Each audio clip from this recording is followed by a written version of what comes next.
వా చూడండి సముద్రాన్ని. చెప్పా సార్, మీరు కూడా స్పెట్స్ పెట్టుకోండి, భలే ఉంటుంది.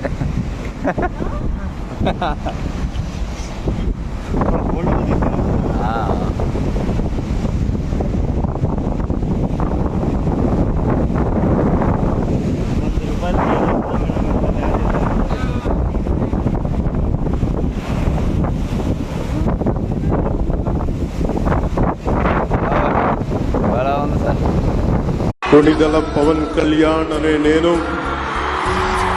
శాసనం ద్వారా నిర్మితమైన భారత రాజ్యాంగం పట్ల నిజమైన విశ్వాసం, విధేయత చూపుతానని, భారతదేశ సార్వభౌమాధికారాన్ని